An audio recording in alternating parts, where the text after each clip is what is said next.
قبل اس کے کہ گفتگو کا آغاز کیا جائے، جمعے کے دن درود و سلام پڑھنے کی بڑی برکتیں، بڑی فضیلتیں، بڑی عظمتیں ہیں۔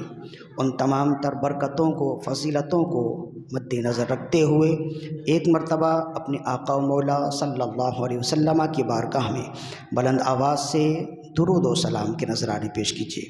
اللہم صلی علی سیدنا و مولانا محمد طب القلوب و دوائها و عافیت الابدان و شفائها و نور الابصار و ضیائها و روح الارواح و غذائها وعلی آلہ و اصحابہ و بارک وسلم۔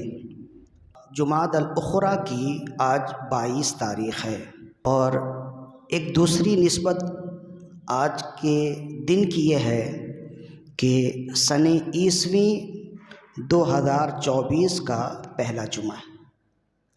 اس لحاظ سے اللہ کی بارگاہ میں سب سے پہلے تو دعا ہے کہ رب عز و جل جس طرح اس نے 2024 کا پہلا جمعہ ہمیں دیکھنا نصیب فرمایا، بخیر و عافیت عطا فرمائی، پورے سال کے لیے ہمارے لیے بخیر و عافیت عطا فرمائے، نزول رحمت کا سبب اس سال کے ایک ایک ایام بنے، اور جو بیمار ہیں اس سال انہیں صحت و عافیت کی خوشخبری ملے، جو غمزدہ ہیں انہیں فرحت و انبساط ملے، جو اچھے رشتوں کی تلاش میں ہیں اللہ تعالیٰ اس سال انہیں اچھے رشتے عطا فرمائے، جو صحت و عافیت میں ہیں اللہ تعالیٰ ان کی صحت و عافیت میں بقا اور دوام نصیب فرمائے۔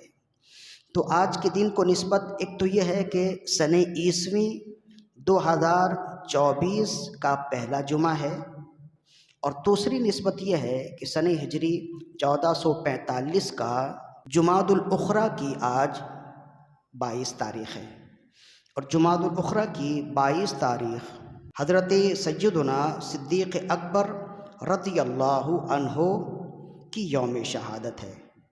اس حوالے سے ساری دنیا میں تاجدار فضیلت و افضلیت، شہنشاہ امامت و خلافت حضرت صدیق اکبر رضی اللہ عنہ کے مناقب بیان کیے جاتے ہیں۔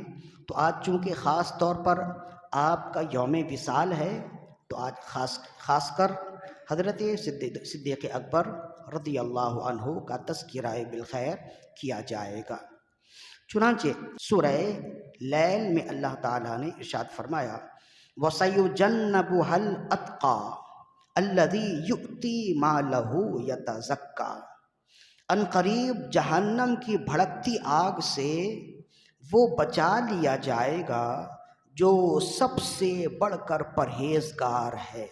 الَّذِي يُؤْتِي مَالَهُ يَتَزَكَّى، وہ وہی ہے جو اپنا مال پاک کرنے کے لیے اللہ کی راہ میں خرچ کرتا ہے۔ وَمَا لِأَحَدٍ عِندَهُ مِن نِعْمَةٍ تُجْزَى، اور جب وہ اللہ کی راہ میں مال خرچ کرتا ہے تو اس کے بدلے دنیا کا کوئی مال یا دنیا کا کوئی بدلہ طلب نہیں کرتا۔ إِلَّا ابْتِغَاءَ وَجْهِ رَبِّهِ الْأَعْلَى، وہ تو اللہ کی راہ میں مال فقط اس وجہ سے خرچ کرتا ہے کہ وہ اس کے بدلے میں فقط رب کی رضا چاہتا ہے۔ تو یہ ہے مفہوماً ان آیات کریمہ کا ترجمہ۔ ان آیات مقدسہ میں اللہ تعالیٰ نے ایک شخص کی نشانی بیان کی اور اس کی بشارت بھی دی۔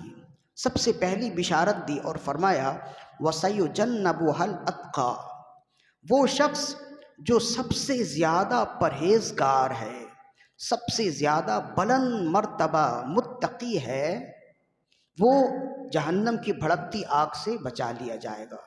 تو پھر سوال ہوا کہ وہ شخص کون ہے جس کی یہ دو نشانی بتائی گئی، جس کی بشارت دی گئی۔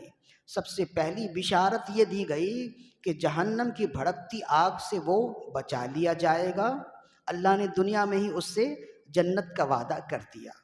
اور دوسری بشارت یہ ہے کہ وہ سب سے بڑھ کر پرہیزگار ہے۔ یا اللہ وہ کون ہے؟ تو پھر اللہ تعالیٰ نے اس کی نشانی بتائی اور فرمایا الذی یؤتی مالہ یتزکا، یہ وہ شخص ہے جو اپنا مال پاک کرنے کے لیے رب کی بارگاہ میں پیش کرتا رہتا ہے۔ وما لأحد عنده من نعمة تجزى الا ابتغاء وجه ربه الاعلی، اور وہ مال خرچ کرنے کے بدلے میں دنیا والوں سے کچھ نہیں طلب کرتا، وہ تو فقط اس کی جزا رب سے طلب کرتا ہے اور اس کے بدلے میں رب سے رب کی رضا چاہتا ہے۔ تو اس کی تفسیر میں تمام مفسرین نے ارشاد فرمایا کہ اس آیت سے مراد حضرت سیدنا صدیق اکبر رضی اللہ عنہ ہیں، اور وہ اس طرح امام قرطبی نے لکھا اور ابن کثیر نے لکھا، دیگر محدثین اور مفسرین نے بھی لکھا، امام خازن نے بھی لکھا، فرمائے کہ حضرت سیدنا صدیق اکبر رضی اللہ عنہ نے ایمان لانے کے بعد اوائل اسلام میں آپ نے کلمہ پڑھا، آپ مسلمان ہوئے، اور اس کے بعد آپ کے بعد جتنے لوگ مسلمان ہوتے رہے تو ظاہر ہے کہ ایمان لانے والوں میں زیادہ تر وہ لوگ تھے جو کمزور تھے، جو غلام تھے، جو بے دست تھے، جو بے آسرا تھے، جن کے آگے پیچھے کوئی نہیں، غلامی کی زندگی گزار رہے ہیں۔ تو انہوں نے رسول اللہ صلی اللہ علیہ وسلم کے دست حق پرست پر اسلام قبول کیا، اور یہ اسلام کا اعجاز ہے، بلکہ یہ غریبوں کا اعجاز ہے کہ رسول اللہ نے فرمایا کہ اسلام غریبوں سے شروع ہوا اور غریبوں میں ہی ختم ہوگا۔ اسلام کو تابناک کرنے کے لیے، اسلام کی آبیاری کے لیے شروعات اسلام میں جن لوگوں نے ساتھ دیا ان میں سے اکثریت غریب اور مسکین لوگوں کی تھی، اور ہمیشہ سے ہی غریبوں نے اسلام کی زیادہ خدمت کی ہے امیروں کے مقابلے میں۔ تو وہ دور بھی غریبوں کا تھا، غلام تھے، کنیزیں تھیں جنہوں نے کلمہ پڑھا، تو ظاہر ہے کہ اس زمانے میں کلمہ پڑھنا تو سب سے بڑا جرم تھا، تو ان کے آقا ان کے ساتھ ناروا سلوک کرتے اور انسانیت سوز سلوک ان کے ساتھ کیے جاتے۔ تو حضرت صدیق اکبر رضی اللہ تعالی عنہ آپ اس زمانے میں بھی بڑے امیر و کبیر ہوئے، پیسے والے ہوئے، تاجر تھے، تو آپ کا طریقہ یہ تھا کہ جس غلام کے بارے میں آپ کو خبر ملے کہ اس نے کلمہ پڑھا ہے اور کلمہ پڑھنے کی وجہ سے اس کا آقا اسے بہت تنگ کرتا ہے، بہت تکلیفیں دیتا ہے، یہ وہاں پہنچ جاتے اور اس کے آقا سے کہتے کہ اسے میرے ہاتھ بیچ دو، وہ اسے ان کے ہاتھ بیچ دیتا، اور حضرت صدیق اکبر رضی اللہ عنہ اسے اللہ کی راہ میں آزاد کر دیتے۔ تو اس طرح سے اس زمانے میں حضرت صدیق اکبر رضی اللہ عنہ نے 7 غلاموں کو آزاد کیا، جن میں کچھ مرد تھے اور کچھ عورتیں تھیں، یعنی کچھ غلام تھے کچھ باندیاں تھیں۔ انہی میں سے ایک غلام تھے حضرت سیدنا بلال حبشی رضی اللہ عنہ، جنہیں حضرت صدیق اکبر رضی اللہ عنہ نے ان کے مشرک آقا امیہ بن خلف کے ہاتھوں خریدا۔ کہتے ہیں جسے ابن اسحاق نے لکھا اور امام سہیلی نے روض العنف میں بھی لکھا، فرماتے ہیں کہ حضرت صدیق اکبر رضی اللہ عنہ ایک جگہ سے گزر رہے تھے، کراہنے کی آوازیں آ رہی تھی۔ جب آپ قریب گئے تو دیکھا کہ امیہ بن خلف جو حضرت بلال حبشی رضی اللہ عنہ کا آقا ہے، وہ انہیں مار رہا ہے، پیٹ رہا ہے، اور کھلے آسمان میں انہوں نے ان کے کپڑے اتارے ہوئے ہیں اور تپتی ہوئی ریت پر لٹایا ہوا ہے اور سینے پر بھاری پتھر رکھا ہوا ہے۔ ایسے اسے انہیں مارتے کہ اسے یہ یقین ہو جاتا کہ اب یہ مر گئے۔ اور حضرت بلال حبشی رضی اللہ عنہ کے بارے میں فرماتے ہیں کہ جب ان کا آقا آپ کو مارتا تو آپ کے زبان سے فقط ایک ہی آواز آتی، الاحد الاحد، اللہ ایک ہے، اللہ ایک ہے، یہی آواز آتی۔ تو حضرت صدیق اکبر رضی اللہ عنہ ان کے قریب سے گزرے، آپ نے اس آقا سے کہا، امیہ بن خلف سے کہا، کچھ خوف کرو اور اسے آزاد کر دو، اس کے ساتھ اس طرح ظالمانہ برتاؤ نہ کرو۔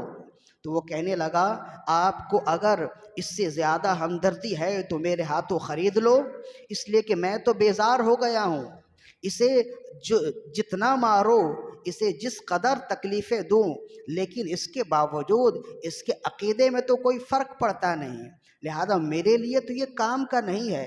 اگر تمہیں لگتا ہے کہ تم اسے اپنے کام میں لے سکتے ہو اور تمہیں اس کا یہ اذیت دینا، اس پر یہ اذیت دینا تمہیں اگر برا لگتا ہے تو مجھ سے خرید لو، اسے آزاد کر دو۔ حضرت عمر، حضرت صدیق اکبر رضی اللہ عنہ تو یہی موقع تلاش کر رہے تھے۔ آپ نے پھر اس سے پوچھا کہ تمہیں کتنی رقم چاہیے؟ تو اس نے کہا کہ تمہارا ایک غلام ہے جو بڑا ہی خوبصورت ہے، بڑا ہی طاقتور ہے، میں وہ غلام، اس غلام کے بدلے لینا چاہتا ہوں۔ حضرت صدیق اکبر رضی اللہ عنہ نے فرمایا مجھے منظور ہے۔ پھر وہ کہنے لگا 40 دینار بھی لوں گا۔ حضرت صدیق اکبر رضی اللہ عنہ اس پر بھی راضی ہو گئے، حتیٰ کہ آپ نے اپنا خوبصورت غلام دیا، طاقتور غلام دیا، اور پھر 40 دینار بھی دیے، اور دے کر حضرت بلال حبشی رضی اللہ عنہ کو آزاد کروایا۔ تو ابو نعیم حلیۃ الاولیاء میں لکھتے ہیں کہ جب حضرت صدیق اکبر، ابو بکر صدیق رضی اللہ عنہ حضرت بلال حبشی کو اس کے ہاتھ سے آزاد کر کے خرید کر جانے لگے تو وہ امیہ بن خلف کہنے لگا میں تو سمجھتا تھا کہ قریش میں آپ بڑے ہی ہوش مند ہیں، بہت ہی آپ عقل مند ہیں، اور میں تو سمجھتا تھا کہ آپ تاجر ہونے کی وجہ سے کھرے اور کھوٹے کی پہچان بھی رکھتے ہیں۔ یہ غلام تو ایسا تھا کہ بے دام بھی اگر کسی کو دے دیا جائے تو یہ مہنگا ہے، اور میں نے دیکھو آپ سے کیسا سودا کیا کہ ایک حبشی غلام کے بدلے میں ایک طاقتور غلام بھی لے لیا، اور اس کے بدلے میں غلام کے بدلے میں پھر مزید پیسے بھی لے لیے، تو گھاٹے کا سودا تو تمہارا ہو گیا، نفع تو میرا ہو گیا۔ حالانکہ میں تو سمجھ رہا تھا کہ آپ عرب کے بڑے ہوش مند تاجر ہیں، لیکن یہ تو آپ نے بڑے گھاٹے کا سودا کر دیا۔ حضرت صدیق اکبر رضی اللہ عنہ نے فرمایا تمہیں یہ لگتا ہے کہ یہ مٹی ہے، میری نظر میں یہ سونا ہے، اس لیے کہ مجھے اس کی پہچان ہے۔ آپ نے فرمایا گھاٹے کا سودا میں نے نہیں کیا، گھاٹے کا سودا تم نے کیا ہے۔ تم ایک غلام اور 40 دینار پہ راضی ہو گئے، اس وجہ سے میں نے یہ دے کر غلام لے لیا، بلال کو آزاد کر دیا۔ اگر تم اس کے بدلے 100 دینار مانگتے میں 100 دینار بھی دیتا۔ لہذا پھر حضرت صدیق اکبر رضی اللہ عنہ نے انہیں لیا، اور لینے کے بعد بارگاہ رسالت میں حاضر ہوئے، عرض کرنے لگے یا رسول اللہ یہ ہم دونوں غلام آقا کی بارگاہ میں حاضر ہیں۔ رسول اللہ صلی اللہ علیہ وسلم نے پوچھا تم نے انہیں آزاد کر دیا؟ عرض کی یا رسول اللہ بے شک میں نے آزاد کر دیا، اتنی رقم دے کر میں نے انہیں آزاد کر دیا۔ تو رسول اللہ صلی اللہ علیہ وسلم نے تو بڑی دعائیں دیں، لیکن جو مشرکین تھے وہ کہنے لگے ایک بے دام غلام کو ایسی خطیر رقم دے کر کیا کوئی خریدتا ہے؟ کہ ایک ایسا غلام جو ظاہری شکل و شباہت میں بھی خوبصورت نہیں ہے، نہ خاندانی کوئی وجاہت ہے، ایسے غلام کو ایسی خطیر اور اس قدر زیادہ رقم دے کر کیا کوئی خریدتا ہے؟ کوئی بھی نہیں خریدے گا۔ ابو بکر نے انہیں خریدا ہے تو ظاہر ہے کہ یقینی طور پر بلال کا کوئی احسان ہوگا ابو بکر کے اوپر، تو ابو بکر نے انہیں قیمتی داموں خرید کر آزاد اس لیے کیا تاکہ جو بلال کا احسان ان کے اوپر ہے وہ احسان ختم ہو جائے۔ تو حضرت صدیق اکبر رضی اللہ عنہ کی سماعتوں تک جب یہ بات پہنچی تو ظاہر ہے کہ آپ کو بڑا دکھ ہوا۔ اس وقت قرآن مجید کی آیت نازل ہوئی۔ امام قرطبی نے بھی لکھا، امام سیوطی نے لکھا در منصور میں، اللہ تعالیٰ نے ارشاد فرمایا لوگ آپ کے مال خرچ کرنے پر بھی شک کر رہے ہیں، اور بلال حبشی کو مہنگے داموں آزاد کرنے پر بھی شک کر رہے ہیں، لوگ آپ کی نیتوں پہ شک کر رہے ہیں۔ پیارے حبیب تم ان سے کہہ دو کہ تمہارا رب ان کی نیت کو جانتا ہے اور اس بات کا اعلان کرتا ہے کہ وہ جیسے ایمان میں سچے ویسے اپنی نیتوں میں بھی پکے ہیں۔ اس وقت یہ آیت نازل ہوئی وَسَيُجَنَّبُهَا الْأَتْقَى الَّذِي يُؤْتِي مَالَهُ يَتَزَكَّى، ان قریب وہ شخص بھڑکتی ہوئی آگ سے بچا لیا جائے گا جو سب سے بڑھ کر پرہیزگار ہے۔ الذی یؤتی مالہ یتزکا، جو اللہ کی بارگاہ میں، اللہ کی راہ میں مال دیتا ہے پاک کرنے کے لیے۔ وما لأحد عنده من نعمت تجزا، اور وہ اللہ کی راہ میں مال اس وجہ سے نہیں دیتا کہ کسی کا احسان ہے اور وہ بدلہ چکانا چاہتا ہے۔ الا ابتغاء وجہ ربہ الاعلی، وہ تو اللہ کی راہ میں مال فقط اس لیے دیتا ہے کہ وہ اس کے بدلے رب کی رضا چاہتا ہے۔ تو یہ واضح آیت ہے، یہ واضح آیات ہیں جس میں اللہ تعالیٰ نے حضرت شہنشاہ صدیقیت و افضلیت حضرت ابو بکر الصدیق رضی اللہ عنہ کی شان بیان کی ہے۔ اور ایسا نہیں ہے کہ یہ ایک ہی آیات ہے، بلا مبالغہ صدیق اکبر رضی اللہ عنہ کی فضیلت پر، آپ کی افضلیت پر درجنوں آیات موجود ہیں۔ تو اب اس آیت سے اور اس آیت کے شان نزول سے بہت ساری باتیں نکلتی ہیں۔ اگر ان تمام باتوں کو سمیٹا جائے تو 4 فوائد تو یقینی طور پر نکلتے ہیں، لیکن ہم اب چاروں فوائد کی طرف تو جائیں گے نہیں، اس لیے کہ وقت کم ہے۔ تو ایک فائدہ اس سے نکلتا ہے اور اسے بیان کیا امام مظہری نے اور دیگر ائمہ مفسرین نے بھی بیان کیا۔ ائمہ مفسرین نے فرمایا کہ اس آیت مقدسہ میں اللہ تعالیٰ نے حضرت صدیق اکبر رضی اللہ عنہ کے لیے ایک لفظ استعمال فرمایا، اتقا، الف تے نقطے والی قاف اور چھوٹی یہ، اور قاف کے اوپر کھڑا زبر، اتقا۔ اتقا کا معنی ہوتا ہے سب سے زیادہ متقی، سب سے بڑھ کر متقی اور پرہیزگار جو ہوتا ہے اسے اتقا کہتے ہیں۔ یہ لقب رب ذوالجلال نے پورے قرآن مجید میں اگر کسی کو دیا ہے تو وہ حضرت صدیق اکبر رضی اللہ عنہ ہے۔ آپ کو اللہ نے فرمایا یہ اتقا ہے۔ اور اب اتقا کون ہوتا ہے؟ تو سورہ حجرات میں اللہ تعالیٰ نے ارشاد فرمایا، ان اکرمکم عند اللہ اتقاکم، بے شک تم میں اللہ کی بارگاہ میں سب سے زیادہ قریب وہ ہوتا ہے جو اتقا ہے۔ تو اب دونوں آیات کو ملائیں تو بات واضح ہو جائے گی کہ حضرت صدیق اکبر اتقا ہیں، اور سورہ حجرات میں فرمایا ان اکرمکم عند اللہ اتقاکم، بے شک تم میں سب سے زیادہ رب کے قریب وہ ہے جو تم میں سب سے زیادہ اتقا ہے، یعنی سب سے زیادہ پرہیزگار ہے۔ تو بات واضح ہو گئی کہ کل کائنات میں حضرت صدیق اکبر رضی اللہ عنہ سے بڑھ کر پرہیزگار کوئی نہیں، اور کل کائنات میں حضرت صدیق اکبر رضی اللہ عنہ سے زیادہ افضل و برتر کوئی نہیں، اس لیے کہ جو جس قدر زیادہ قریب ہوگا وہ اسی قدر زیادہ افضلیت والا ہوگا نا۔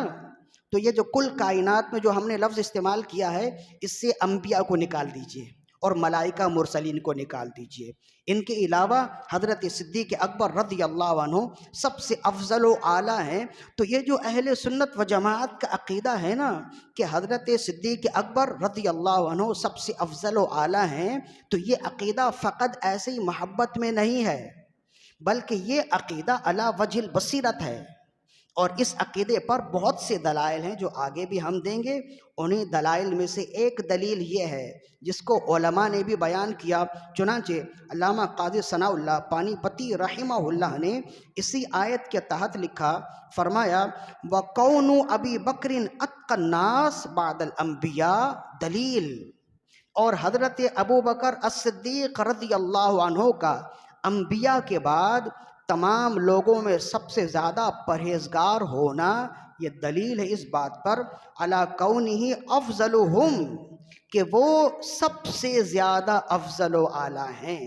لقولہ تعالی، جیسے کہ اللہ تعالیٰ نے قرآن مجید میں ارشاد فرمایا ان اکرمکم عند اللہ اتقاکم، اور فرمایا وعلیہ انعقد الاجماع، اور یہ ایسی بات ہے جس پر تمام امت کا اجماع ہے۔ اجماع یعنی اجماعی فیصلہ ہے، اجماعی فتویٰ ہے، اجماعی عقیدہ ہے کہ حضرت صدیق اکبر رضی اللہ عنہ سب سے زیادہ افضل ہیں۔ تو اب اس حوالے سے چند باتیں ہیں جس کا تعلق عقیدے سے ہے، وہ سمجھنا ضروری ہے۔ سب سے پہلی بات تو آپ سمجھ گئے کہ ہمارے نزدیک صدیق اکبر رضی اللہ عنہ افضل البشر ہیں، اور اس کی دلیل یہ والی آیت ہے جو ہم نے پڑھ کے بتا دیے۔ اور قاضی ثناء اللہ پانی پتی رحمہ اللہ نے تفسیر مظہری میں اسی آیت سے حضرت صدیق اکبر رضی اللہ عنہ کی افضلیت پر استدلال کیا ہے۔ اب یہاں چند باتیں ہیں جو غور طلب ہیں، وہ سمجھ جائیں۔ اعلیٰ حضرت رحمہ اللہ ہمارے سردار ہیں، ہمارے سر کے تاج ہیں، اور عقیدہ ہو یا فقہی مسئلہ ہو، جو بھی ہو، اعلیٰ حضرت رحمہ اللہ کی تمام تر تحقیقات پر ہماری آنکھیں بند ہیں۔ تو مسئلہ افضلیت پر اعلیٰ حضرت رحمہ اللہ نے کئی مقامات پر لکھا۔ ایک کتاب ہے الزلال العنقا، یہ اعلیٰ حضرت رحمۃ اللہ علیہ کتاب ہے، اس میں بھی آپ نے مسئلہ افضلیت کو بیان کیا۔ دوسری کتاب ہے غایۃ التحقیق، اس کتاب میں بھی حضرت صدیق اکبر رضی اللہ عنہ کی افضلیت کو بیان کیا۔ اور دوسری ایک کتاب ہے مطلع القمرین، اس میں اعلیٰ حضرت رحمہ اللہ نے سب سے زیادہ مسئلہ افضلیت کو واضح کیا ہے۔ تو مسئلہ افضلیت ہمارے نزدیک کیا ہے، اب وہ سمجھ جائیں۔ ملائکہ مرسلین کسے کہتے ہیں؟ ملائکہ تو بہت ہے نا، تو ملائکہ کے سردار 4 فرشتے ہیں، حضرت جبریل امین، حضرت اسرافیل علیہ السلام، حضرت اسرائیل علیہ السلام اور حضرت میکائیل علیہ السلام۔ یہ 4 فرشتے فرشتوں کے سردار ہیں، انہیں کہتے ہیں ملائکہ مرسلین۔ تو اعلیٰ حضرت فرماتے ہیں کہ اس بات پر امت کا اتفاق ہے کہ حضرت ابو بکر الصدیق رضی اللہ عنہ ملائکہ مرسلین کو چھوڑ کر اور انبیاء اور مرسلین کو چھوڑ کر زمین و آسمان میں، انس اور جن میں اور فرشتوں میں سب سے افضل و اعلیٰ ہے۔ یہ ہمارا عقیدہ ہے۔ اب اس عقیدے کے دلائل کیا ہیں؟ 2 لفظوں میں یہ سمجھیے۔ دوسری بات فرمایا کہ اس عقیدے کے حوالے سے نصوص قطعیہ موجود ہیں، یعنی قرآنی آیات موجود ہیں، اور اس عقیدے کے حوالے سے احادیث مشہورہ اور متواترہ موجود ہیں۔ لہذا جب قرآن مجید کی آیات موجود ہیں اور احادیث متواترہ مشہورہ موجود ہیں، تو اس عقیدے کا رد احادیث ضعیفہ سے یا اخبار احاد سے یا قیاس سے ہرگز کیا نہیں جا سکتا، اس لیے کہ اس عقیدے کی بنیاد ایسے ہی عقیدے پر نہیں ہے، بلکہ اس عقیدے کی بنیاد قرآن مجید کی آیات پر ہے، اس عقیدے کی بنیاد احادیث مشہورہ متواترہ پر ہے۔ تو اب اگر کوئی اس عقیدے کا رد کرنا چاہے گا تو اس کے لیے لازم ہے کہ وہ رد میں بھی قرآنی آیات پیش کرے یا احادیث مشہورہ پیش کرے۔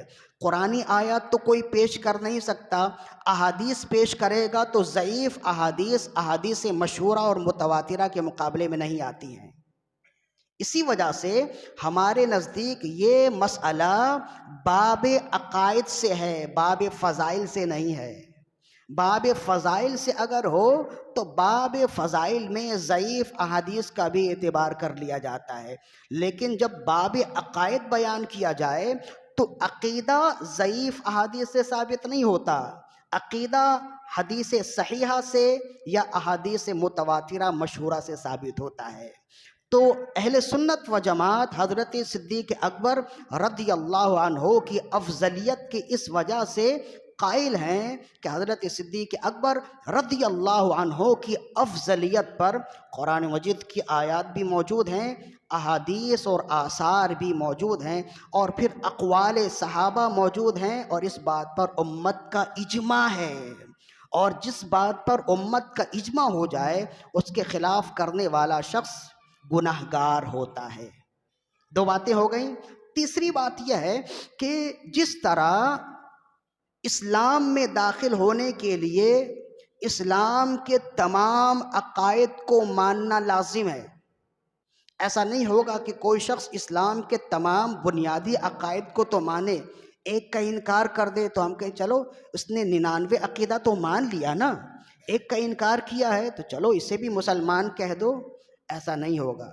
جیسے قادیانی ہیں، وہ سب مانتے ہیں، نماز، روزہ، حج، زکوٰۃ سب مانتے ہیں، فقط ایک عقیدے کا انکار کرتے ہیں نا، عقیدہ ختم نبوت، تو وہ کافر ہو گئے۔ تو یہ قاعدہ کلیہ ہے کہ اسلام میں آنے کے لیے لازم ہے کہ وہ تمام عقائد اسلامیہ کو مانے۔ اگر کوئی شخص ایک عقیدہ دینیہ کا انکار کرے گا وہ مومن نہیں ہو سکتا۔ اسی طرح اہل سنت و جماعت میں آنے کے لیے لازم ہے کہ بندہ تمام عقائد اہل سنت کو ماننے والا ہو۔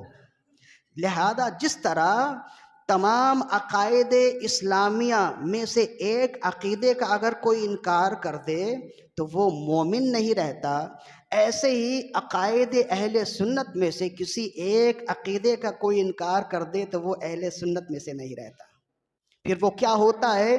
وہ بدعتی ہو جاتا ہے، جس کے بارے میں خود رسول اللہ صلی اللہ علیہ وآلہ وسلم نے ارشاد فرمایا کہ تم جب دیکھ لو کہ کوئی بدعتی ہے، یعنی عقائد اہل سنت میں سے کئی عقیدے یا ایک عقیدے کا بھی انکار کر رہا ہے تو وہ بدعتی ہے، اور جب دیکھ لو کہ فلاں بندہ بدعتی ہے تو تم اس کے ساتھ نہ بیٹھو، نہ بولو، نہ رشتہ داری رکھو، نہ کوئی لین دین کرو، اس کے ساتھ دنیاوی معاملات بالکل نہ کرو، اس کے ساتھ قطع تعلق کر لو۔ لہذا یہ اس طرح کا عقیدہ ہے، لہذا جس سے معلوم ہوا کہ یہ عقیدہ ایسا نہیں ہے کہ اگر کوئی کہے کہ کیا ہوا جناب، اگر کوئی افضلیت ابو بکر کا انکار کرتا ہے تو کیا ہو گیا؟ نمازیں تو پڑھتا ہے، قرآن تو پڑھتا ہے، سارے اعمال اور سارے عقائد دینیہ تو کر رہا ہے، اگر اس نے افضلیت کا انکار کیا اور اس نے کہا نہیں ابو بکر افضل نہیں ہیں، مولا علی افضل ہیں، تو اس سے کیا ہوتا ہے؟ تو یہ یاد رکھیے کہ یہی ہوتا ہے جو اعلیٰ حضرت رحمہ اللہ نے بیان کیا مطلع القمرین میں، فرمایا کہ کوئی شخص اگر عقائد دینیہ میں سے ایک عقیدے کا انکار کر دے وہ مومن نہیں رہتا، اسی طرح عقائد اہل سنت میں سے اگر کسی نے ایک عقیدے کا انکار کیا وہ سنی نہیں رہتا، وہ اہل سنت سے نکل جاتا ہے، وہ بدعتی ہو جاتا ہے۔ تو یہ ہے عقیدہ افضلیت کی حساسیت جو اس زمانے میں ہمارے بعض لوگ سمجھ نہ سکے اور خواہ مخواہ اس مسئلے پر نہ جانتے ہوئے تباہ آزمائی کرنے کی کوشش کرنے لگے، انہوں نے اپنا عقیدہ بھی خراب کیا، دوسروں کا عقیدہ بھی خراب کر رہے ہیں۔ 3 باتیں ہو گئیں۔ چوتھی بات یہ ہے کہ حضرت ابو بکر الصدیق رضی اللہ عنہ خلیفہ بلا فصل ہیں، یعنی رسول اللہ صلی اللہ علیہ وسلم کے وصال کے بعد سب سے پہلے خلیفہ ہیں نا، تو آپ کا مقام و مرتبہ بہت بلند ہے پہلے خلیفہ ہونے کی وجہ سے۔ لیکن یہ یاد رکھیے کہ حضرت ابو بکر الصدیق رضی اللہ عنہ پہلے خلیفہ ہیں، اس وجہ سے آپ افضل البشر بعد الانبیاء نہیں ہیں، بلکہ آپ افضل البشر بعد الانبیاء ہیں، اس وجہ سے آپ پہلے خلیفہ ہیں۔ مطلب یہ ہے کہ آپ کا پہلا خلیفہ ہونا آپ کے افضل البشر بعد الانبیاء ہونے کا سبب نہیں ہے، بلکہ آپ کا افضل البشر بعد الانبیاء ہونا آپ کے پہلے خلیفہ ہونے کا سبب ہے۔ تو اسی وجہ سے مطلب یہ ہے کہ اگر کوئی آپ کو پہلا خلیفہ نہ بھی مانے تب بھی یہ لازم ہے کہ اس کے لیے کہ وہ آپ کو افضل البشر بعد الانبیاء ضرور مانے، اس لیے کہ پہلا خلیفہ ہونا افضل البشر ہونے کا سبب نہیں ہے۔ تو یہ 4 باتیں تھیں جو ہم نے بتا دیے کہ آپ کا پہلا خلیفہ ہونا آپ کے افضل البشر بعد الانبیاء ہونے کا سبب نہیں ہے، بلکہ آپ کا افضل البشر بعد الانبیاء ہونا سبب ہے آپ کے پہلے خلیفہ ہونے کا۔ لہذا ان 4 باتوں کو یاد رکھیں گے، آپ کو کوئی بہکا نہ پائے گا۔ یہ جو ہمارا عقیدہ ہے یہ کیا صرف ہمارا ہی عقیدہ ہے یا اور لوگوں کا بھی عقیدہ ہے؟ تو ہم نے پہلے بیان کر دیا، خود مولا علی رضی اللہ عنہ سے 80 روایات موجود ہیں جس میں مولا علی نے خود فرمایا کہ میں افضل نہیں، حضرت ابو بکر صدیق افضل البشر ہیں۔ 80 روایات خود مولا علی رضی اللہ عنہ سے روایت ہے، جسے اعلیٰ حضرت رحمہ اللہ نے بیان کیا، جس کی طرف اشارہ کیا اور فرمایا۔ امام ذہبی فرماتے ہیں کہ حضرت ابو بکر الصدیق رضی اللہ عنہ کی افضلیت پر حضرت مولا علی رضی اللہ عنہ کی 80 روایات موجود ہیں، جس سے ثابت ہوتا ہے کہ اور روایات کو چھوڑ دیں، فقط آپ کی افضلیت پر مولا علی کی روایت ہی مان لی جائے تو وہ احادیث متواترہ اور مشہورہ تک پہنچ جاتی ہیں، جس کا انکار نہیں کیا جا سکتا۔ انہی احادیث میں سے ایک حدیث ہے، حضرت ابو درداء رضی اللہ عنہ زبردست صحابی رسول ہیں اور درویش صفت صحابی رسول ہوئے ہیں۔ فرماتے ہیں امام متقی ہندی نے اس حدیث کو کنز العمال میں لکھا اور امام سیوطی نے اس حدیث کو اپنی کتاب جمع الجوامع میں لکھا۔ ان ابی الدرداء رضی اللہ عنہ قال، حضرت ابو درداء رضی اللہ عنہ فرماتے ہیں رآنی النبی صلی اللہ علیہ وسلم امشی امام ابی بکر رضی اللہ عنہ، ایک مرتبہ مجھے رسول اللہ صلی اللہ علیہ وسلم نے دیکھا، میں حضرت ابو بکر الصدیق رضی اللہ عنہ کے آگے آگے چل رہا ہوں۔ فقال، تو آپ نے مجھے ڈانٹا اور روکا اور فرمایا یا ابا الدردائی اتمشی امام من ہوا خیر منک فی الدنیا والآخرہ، اے ابو درداء کیا تم ایسے شخص کے آگے آگے چلنا چاہتے ہو جو دنیا و آخرت میں تم سے افضل و اعلیٰ ہے؟ اور پھر فرمایا ما طلعت شمس ولا غربت على احد بعد النبیین والمرسلین افضل من ابی بکر رضی اللہ عنہ، فرمایا کہ سورج کسی ایسے شخص پر نہ طلوع ہوتا ہے اور نہ ہی غروب ہوتا ہے جو قیامت تک ابو بکر الصدیق رضی اللہ عنہ سے افضل و اعلیٰ ہو، سوائے انبیاء اور مرسلین کے۔ تو یہ حدیث بالکل واضح ہے، جس میں رسول اللہ صلی اللہ علیہ وسلم نے حضرت ابو بکر الصدیق رضی اللہ عنہ کی افضلیت بھی بیان کی اور حضرت ابو درداء رضی اللہ عنہ جو ان کے آگے آگے چل رہے تھے انہیں روکا اور فرمایا جب یہ تمہارے بزرگ ہیں، جب یہ تم سے افضل و اعلیٰ ہیں تو ان کے آگے آگے نہ چلو۔ اسی حدیث سے ایک اور بات بھی ہمارے علماء نے بیان کیا، فرمایا اس سے معلوم ہوتا ہے کہ بزرگوں کے آگے آگے چلنا بے ادبی ہے۔ سفیان ثوری کی بارگاہ میں ایک نوجوان حاضر ہوا، عرض کرنے لگا یا سیدی بہت کماتا ہوں لیکن پورا نہیں ہوتا، آخر میں جیب خالی ہو جاتی ہے، اتنا کچھ کماتا ہوں لیکن پورا نہیں ہوتا، نہ جانے میرے ساتھ کیا مسئلہ ہے؟ تو آپ نے فرمایا شاید تم بزرگوں کے آگے آگے چلتے ہو، اس وجہ سے اللہ نے تمہاری روزیوں میں سے برکت نکال لی ہے۔